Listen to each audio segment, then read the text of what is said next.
welcome. You're watching The Right Stand here on CNN News 18 with me, Poonam Burdi. At around 2 a.m. last night, Tamil Nadu Minister for Electricity, Prohibition and Excise was arrested by the Enforcement Directorate. It wasn't a sudden development. 19 hours ago, the agency began raids at Senthil Balaji's official residence in Chennai. A few hours later, his office at the Secretariat was raided. 2 locations, hordes of documents sifted through, and hours of questioning later, Senthil Balaji was arrested.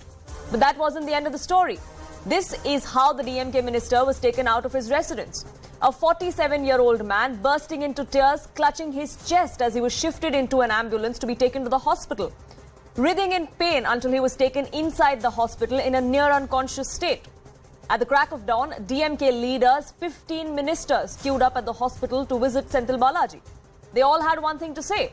This is vendetta. It's a blatant misuse of agency, they said. The chief minister of the state, the chief of the DMK too, wasted no time to be by Senthil Balaji's side. MK Stalin claimed that such was Enforcement Directorate's torture that his colleague ended up in the hospital. He asked if it was necessary for ED officers to act in such a dehumanizing manner. Stalin alleged a violation of legal procedures as well. So was Senthil Balaji unfairly targeted then? Is he a victim of misuse of agency as the opposition alleges, or is it just about probe like the BJP says? Should there be higher standards of propriety for an elected representative? Before we dive deeper into that, let me break down the case for you. Senthil Balaji has been arrested in an alleged recruitment scam. It comes in the wake of Income Tax Department raids conducted across more than 40 locations in the state linked to the minister and several of his aides, his brother as well. The roots of the case can be traced back to when Senthil Balaji was in the AIADMK. He was the transport minister from 2011 to 2015. In 2018, a technical employee of the Metropolitan Transport Corporation filed a petition in the Madras High Court shedding light on the alleged deception in job offers within the MTC. The petitioner claimed that false promises of employment were made at various levels, with Senthil Balaji and his associates purportedly accepting bribes amounting to over 4 crore rupees. Cut to a few years later when Senthil jumped ship to the DMK. He is now the Prohibition and Excise Minister. The BJP and the AIADMK, who are now in opposition, accused the minister of overseeing a scam in the Excise department. Like I just pointed out, the man in question faces allegations from his tenure both with the DMK and the AIADMK. So who exactly is Senthil Balaji, and why does he wield the kind of clout that he does across both those Dravidian parties? Now, he is a young leader. He entered politics at the age of 21. He is the Minister of Electricity, Prohibition and Excise in Tamil Nadu at the moment. In 2006, he was elected from Karur on an AIADMK ticket. 2011 to 2015, like I pointed out, he served as a transport minister in the AIADMK government. In 2016, he quit the AIADMK after Jayalalitha's death. 2016, he sided with TTV Dinakaran after the AIADMK split between the EPS and the OPS camp. In 2018, he joined the DMK. He was elected an MLA from the DMK in 2019. He's a key face of the Stalin government. He enjoys huge clout in western Tamil Nadu. He's a popular face on his home turf of Karur. He's the minister in charge of Coimbatore at the moment. He owns properties across Chennai, across Coimbatore, and of course his bastion of Karur. He has a grand house in Karur on Income Tax Department's radar. That has been something that the Income Tax has been investigating as well. Now, Senthil Balaji's arrest has invoked sharp reactions not just from the DMK but from a united opposition who calls this a political witch hunt. There are many opposition leaders that have been under the radar of multiple central agencies in cases of corruption. Do these cases reach their logical conclusion? Let's take a look at some of them. Rahul and Sonia Gandhi of the Congress Party. The National Herald case, the Enforcement Directorate is probing charges of money laundering. The status is that they're now out on bail granted by the Patiala House Court. P. Chidambaram, also from the Congress, a former union minister. In the INX media case, he faces allegations of quid pro quo. What's the status now? He's been granted bail. Proceedings are still pending. Another Congress leader, DK Shiv Kumar, he's now the Deputy Chief Minister of Karnataka. Money laundering allegation is something that he faces too. What's the status? He's been questioned multiple times. The probe is still underway. Lalu Prasad Yadav of the RJD, former Chief Minister of the state. The fodder scam is something that he's been convicted in. Currently, he's out on bail. He's been questioned in other scams as well. Manish Sisodia of the Aam Aadmi Party, former Deputy Chief Minister of Delhi. As far as the Delhi excise liquor policy goes, the Enforcement Directorate and the CBI are probing allegations of irregularities in the policy formulation. What's the status? He was arrested. He's now under investigation. Satyendra Jain of the Aam Aadmi Party, also a former minister in Delhi. Both the ED and the CBI leveled money laundering cases against him, money laundering charges. He was arrested, the investigation is underway, he's now out on bail. K. Kavita of the BRS. Liquor policy that is under the radar as far as Delhi is concerned, that is also linked to the BRS and to Telangana. The ED and the CBI have alleged that she benefited from proceeds of crime. She's been questioned, she's been summoned, the probe is underway. Cut across to West Bengal, where TMC's Abhishek Banerjee is also under the radar of the agencies in the alleged scam of coal smuggling. The ED claims that he received proceeds of crime. What's the status? So far, he has protection from arrest by the Supreme Court. Partha Chatterjee of the TMC as well. West Bengal SSC scam. The ED alleged that there are irregularities in recruitment. He was arrested by the ED. The probe is underway. A leader from Maharashtra, Sanjay Raut. He too faces allegations of money laundering as far as the Patra Chaul redevelopment case is concerned. He has been granted bail by a special court. Now, when we talk about cases reaching their logical end, it is in terms of conviction rate. One of the reasons why the opposition claims that these arrests and cases are out of vendetta is because of the conviction rate. But here are the figures.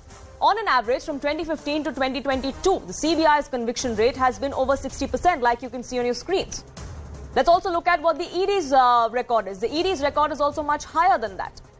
Now, does the opposition's charge of this being a witch hunt hold any water? If you go by pure numbers, it would appear so. In 10 years of UPA era, there are 43 opposition leaders that were probed as opposed to 118 during the 9 years of the Modi government. From 2004 to 2014, 29 leaders of the Congress and their allies were under the scanner. While under the NDA rule from 2014 till now, only 6 BJP leaders have been probed by the agencies. So that brings me to the debate tonight on the right stand. Does the opposition's charge of witch hunt stick? Let's debate.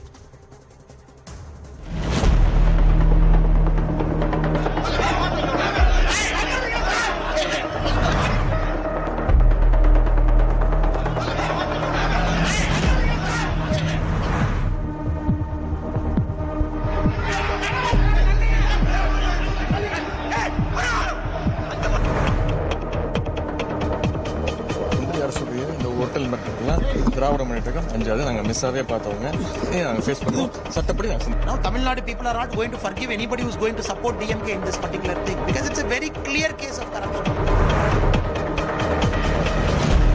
BJP government डराने की कोशिश कर रही है और suppress करने की कोशिश कर रही है। जो इस सरकार के विरोधी है, बीजेपी के विरोधी है, उनके ऊपर इस प्रकार की कार्रवाई करना अब नई बात नहीं है। When the state government is different, in other words, there's another party ruling in the state and BJP is in the center, then it becomes a double-barrel sarkar.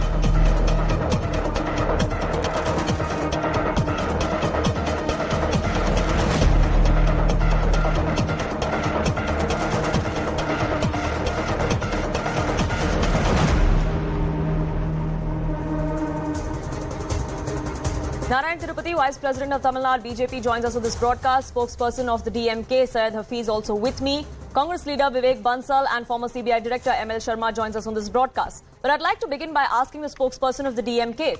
So why does MK Stalin and your party think that this is a witch hunt? Because all that the agency is doing is acting on Supreme Court's orders. This is what the Supreme Court observed. This is what the Supreme Court said in May this year. It said that the accused should be thankful to the Enforcement Directorate for giving a long rope to him from 2016 to 2021. The two-judge bench said the investigation officer shall proceed with further investigation in all cases. So all the agency is doing is acting on a Supreme Court order. Don't you think? Yeah. So I just saw a font coming on your thing is corruption hunt uniting opposition. No, it is not that. Why is it corruption not happening in BJP state? Why is ED not going there? Why did, despite repeated complaints of commission in the Karnataka government in the last regime, why is ED not smelling anything there? Why is ED hyper-functioning in the states where BJP is not ruling or the oppositions are ruling? That is the question. Sorry to interrupt you there, but sir, respectfully, the point right now and the case right now is that of Senthil Balaji. And like I just pointed out, all the agency is doing is acting on the Supreme Court's orders. No, I'm telling you, wait, please, let me complete. Sure. I know I got the point, let me speak what I have to speak. Sure. So, nobody is questioning it. He is a minister of the day.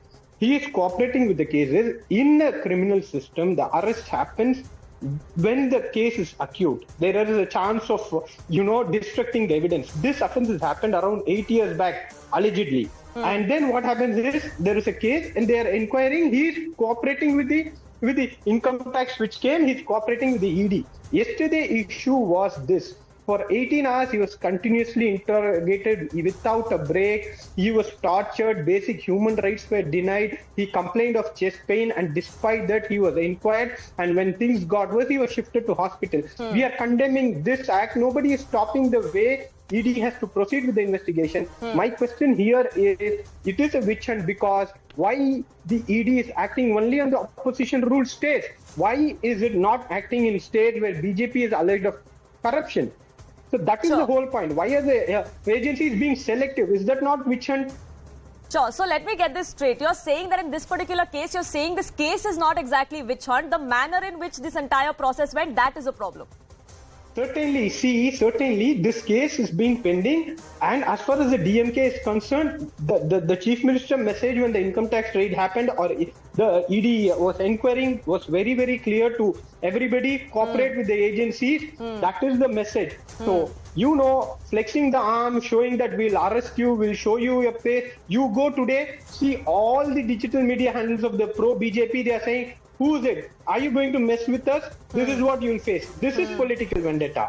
This is not justice. But are you just reading between the lines there? Narayan Tirupati, there is no one who's saying that. Even the Supreme Court, like I pointed out, had said that the investigation should go on. In fact, the Supreme Court had also observed that if there is a predicate offence made and there's no FIR filed, then the ED or any other agency is accused of giving an accused a long rope, of delaying it. But if there is action that is taken, then the ED is seen to be guilty of over-enthusiasm.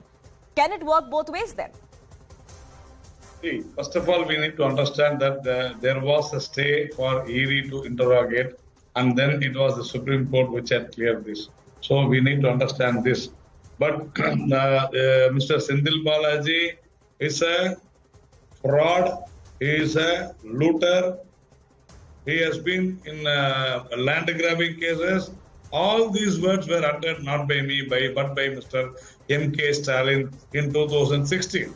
He had very clearly abused, even personally, Mr. Senthil Balaji in Pulithalai in Karur, his own constituency. But now he has become a holy cow when he joined the DMK. As soon as he became a minister in 2021 in DMK ministry, see, we wouldn't have dreamt that there is this possibility is there, because all the complainants had given a letter stating that they have come to a compromise, and the Senthil Balaji said, yes, I have taken bribe, corruption has happened, but I have returned that money. This, the Supreme Court has said, no, you have to be punished if you are found guilty. How can you come into a compromise? See, this is the gist of the case. And in between, last week, who arrested when the income tax people went to Karur, a lady officer, a sportsman, was molested, and they were harassing these people. They never let them inside the house. He was not molested. No, yes, he was not molested, sir. She has given a complaint. No. He was not molested. Please read the definition of molestation. Definition of molestation, please. It is not molestation. Mr. Syed Hafiz, please understand. Your police, Tamil Nadu police, have registered an FIR, and in the complaint, she has very clearly mentioned that she was molested. Okay, don't say that. If you want, I can send you the copy of the FIR. So, it is not new. It is the DMK, it is Senthil Balaji's men. They have literally harassed the income tax people, and they have harassed the enforcement directorate right from the day before yesterday. They have been harassing ED officials because there was a heavy pressure from all these ministers. We have seen a lot of videos coming, a lot of MLAs going to the hospital, pressurizing the ED people, ED officials to let them in. How can they do it? And during an interrogation or after the arrest, how can they allow them? Today the ED has very clearly said that Mr. Senthil Balaji has not cooperated with them, and that the family of Senthil Balaji have not attended to the calls, even to give information, pass on the information to them that Mr. Senthil Balaji has got arrested. So but it is a very, very clear case of corruption. But But Mr. Narayan Tirupati, Senthil Balaji was in the AIADMK, who's now your ally when this alleged case of corruption happened. Now, you may not have been in alliance with the AIADMK during this particular tenure of Senthil Balaji, but you still are in alliance with a party under whose government this alleged scam happened. No, please understand. Only in the AIADM case rule only, the case was filed against Senthil Balaji. Only in DMK's rule, the Senthil Balaji, he went to the High Court saying that the compromise had happened. That is why the Supreme Court has condemned. So in our alliance party's rule only, the case was booked. Please understand. Mr. Syed Hasif, go ahead. Mr. Hafiz, you wanted to make a point.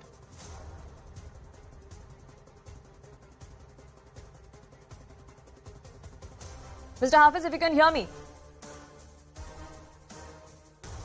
We'll try and reconnect that line with the DMK spokesperson, but the Congress spokesperson is also with us, Vivek Bansal of the Congress, joining us on this broadcast. And Mr. Vivek Bansal, we've seen corruption being a plank that seems to be a plank that the opposition sees itself to be united on. Today, M.K. Stalin, the Chief Minister of Tamil Nadu, said that DMK will not be cowed down by BJP's intimidation. People are watching such oppression and a befitting reply will be given in 2024 Lok Sabha elections. But as far as parties within the opposition are concerned, don't you think they are not united as far as the corruption plank is concerned? The Congress will not back the Aam Aadmi Party when they back their leaders who are accused of corruption and vice versa. Well, first of all, I would like to say one thing, that, and I would like to reiterate what Hafiz had said, that, and what you two also said that the opposition had been saying, that by and large, by and large, it appears that all the corrupt people are in the opposition ranks. Nobody is corrupt in the BJP ruled states, or nobody. So there is a game plan in it. First of all, it appears so on the face of it that corrupt people are, as you see, if a person from the opposition joins the BJP rank, all the cases are shared or condoned. So all of a sudden they become holier than the cow. And moreover, I would like to say there is a trend, and to intimidate, basically to intimidate and to tell them that either you straighten up or you are going to face the wrath of the. And let me tell you one thing more.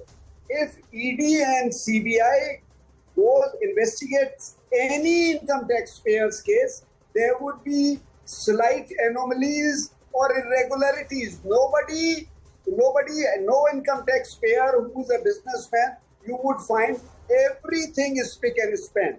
So there are bound to be. And let me tell you, I am from UP and I have been an elected representative Congress party.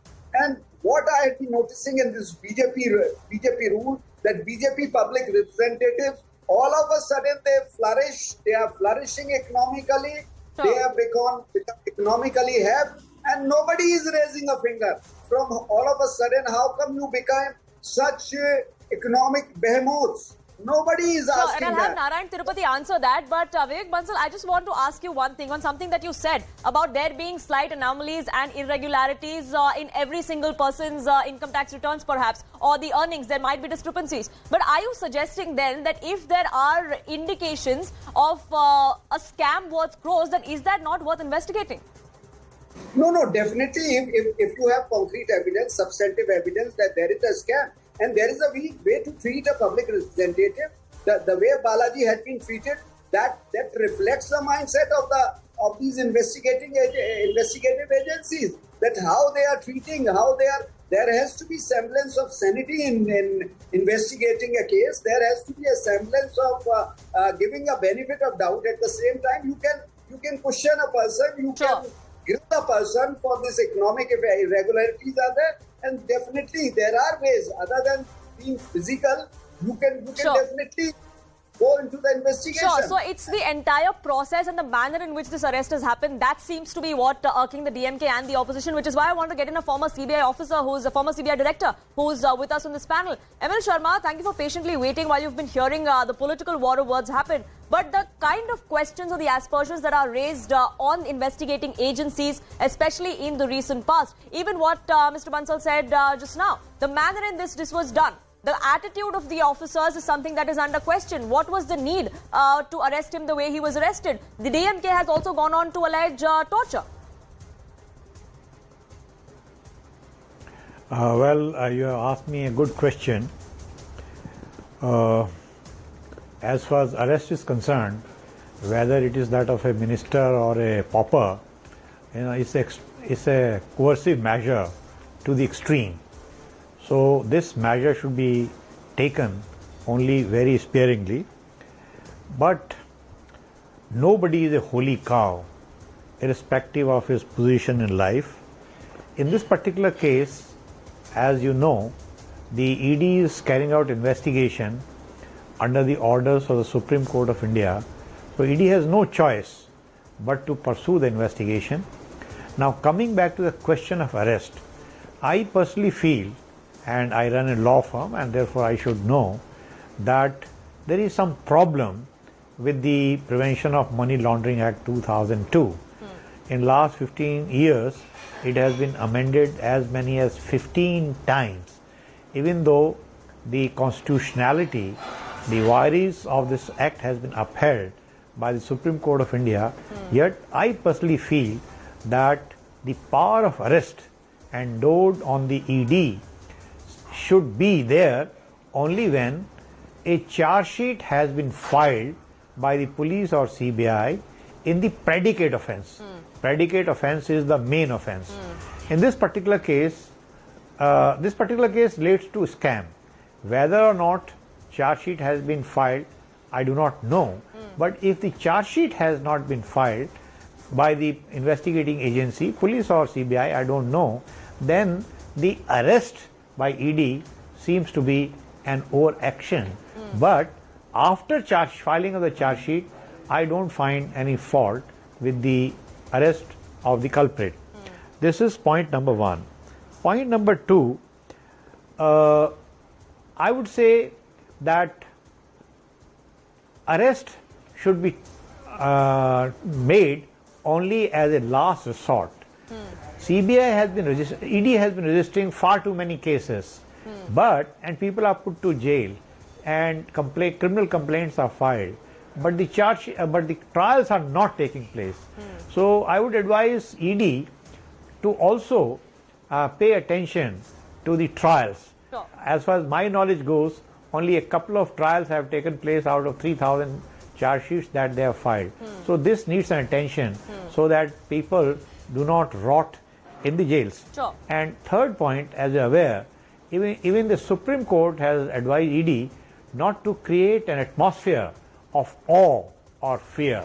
So with these caveats, I would say arrest per se is not illegal, but law need to be looked at by the government, and arrest should be permissible. Now it is permissible in any situation, but it should be permissible only when charge sheet has been filed in the main offence or the scheduled offence. These are my views on the matter. Sure. Narayan Tirupati, the manner in which the arrest was done, that is something that everyone has raised questions on. Like I mentioned at the beginning of the show as well, the conviction rate, the number of cases that actually reach a logical conclusion, that is also something that the opposition has been raising when they say that this is nothing but witch hunt, because all you do is you raid our leaders, you put them in jail, you arrest them, but it doesn't reach anywhere because you don't have enough evidence against them. No, it is not like that. Our legal system is like that, as pointed out by our former CBI director, that it takes its own course, it takes its own time. But definitely a faster legal system should be there. There is no doubt at all. But the ED, as far as ED is concerned, their duty is over once the charge sheet is filed, and then the legal arguments go on, and the court will take care of that. But the argument of Congress and the DMK spokespersons, they were saying that whether BJP never does any scams or there is no corruption, why there are no charges. See, at least we have Chhattisgarh, Rajasthan, Delhi, Karnataka and Himachal. At least these five states where 4 Congress is there and 1 Aam Aadmi is there. But there BJP has ruled previously prior to their governments. Have you filed any case? Have you found out any corruption? Why have you not done? That means that BJP ruled states, we have not done any corruption. If it is so, you prove it. It is only, the patent holder is only ED, Enforcement Directorate. No, you have got DVAC in each and every state. You can charge people for corruption if they have really done. So, you have not come out of any corruption so far. Even in Maharashtra, you had a Congress government till 6 months back, and we were ruling in Maharashtra. How many cases you have filed? How many convictions you have got? You come out. See, I am very, very clear and very frank. If BJP had done anything wrong, no problem. But if you list out how many cases you have failed, that's what I am asking. Mr. Hafiz, go ahead.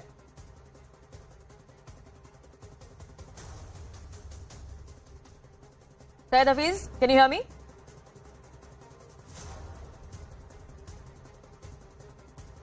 Mr. Hafiz, if you can hear me, please go ahead. Otherwise, I'll get in the spokesperson of the Congress. So, only I can hear now. Shall we proceed? Yes, Mr. Hafiz, go ahead. I can't hear your audio.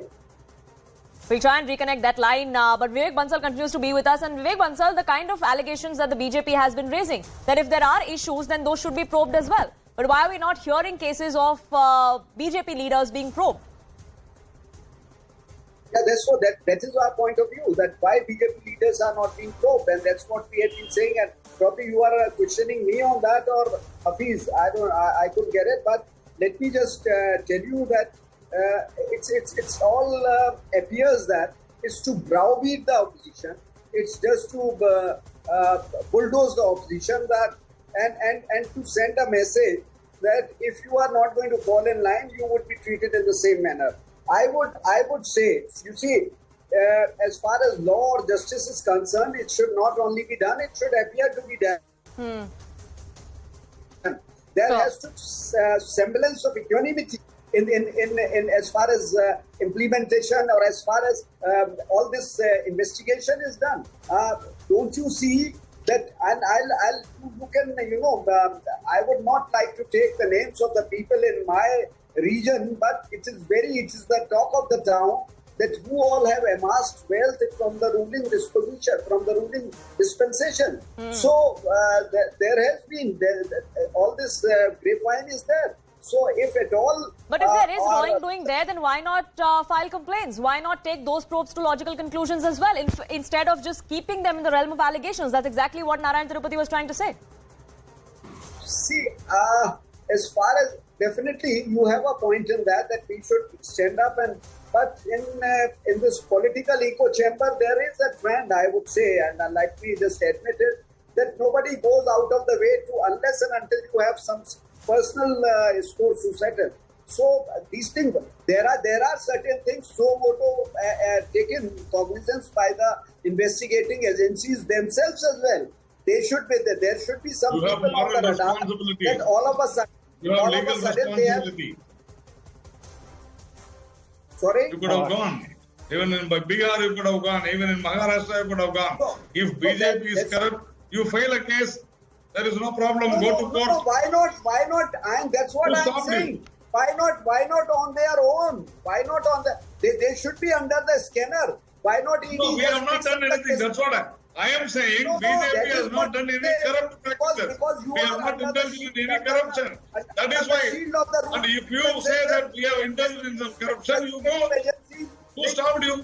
Can we? 10 times sure. before investigating you, or before putting you on the down.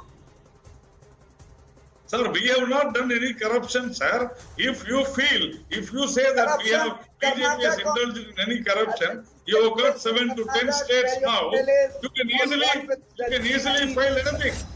You can go to court. You went to court against the BJP in Rafael also. What happened in Rafael?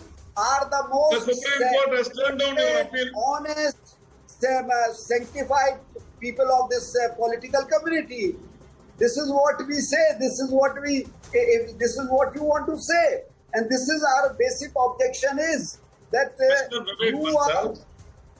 Mr. Vivek Bansal, with the due respects to you, I am asking you only one thing, sir. I say BJP has not done any corruption, but you say BJP has done some corruption in some states. Okay, if that is so, why Congress ruled states have not filed any case in their state? Anti-corruption departments are there. Why have you not done? What is the conviction rate? Why you have not arrested anyone? Because BJP is a non-corrupt party. That is why. Mr. Hafiz, if you're back with us, I want to ask you this. Instead of claiming this is witch hunt, instead of claiming this is vendetta, why not just go ahead with the probe? If there is no corruption, if the allegations are false, then you'll come out shining. Yeah. There are very many cases against the ADMK alliance which BJP is part of in Tamil Nadu. It is with these parties, it is with these corrupt ministers. Amit Shah came and campaigned for Velumani, on whom there are cases even before 2018. There are cases against Vijay Bhaskar. It was filed during the BJP regime. BJP went and campaigned for them. So BJP showing a holy picture that they are against corruption is false, because they have allied with the corrupt people. They have helped the corrupt people win elections. So this moral authority BJP does not have when it comes to talking about corruption. And now Karnataka, the Congress has come to power. Wait and see. There are going to be DVSP cases against Ishwarappa. And I'll tell you that Arudra Gold scam, one of the BJP functionaries absconding. If you have the guts, ask him to come face the legal system. Why is he absconding? I will tell his name. R.K. Suresh, a producer. He is not in the power just because of the proximity with the BJP and central agencies. He is absconding. I tell you, I challenge Narayan. You tell me in what position he is in. You tell me in what BJP party functionary, very proximal to you. Sure, this is an allegation that has been made against the BJP by the opposition on multiple occasions. The BJP is like a graft washing machine. Once the leader joins the BJP, then all charges are forgotten.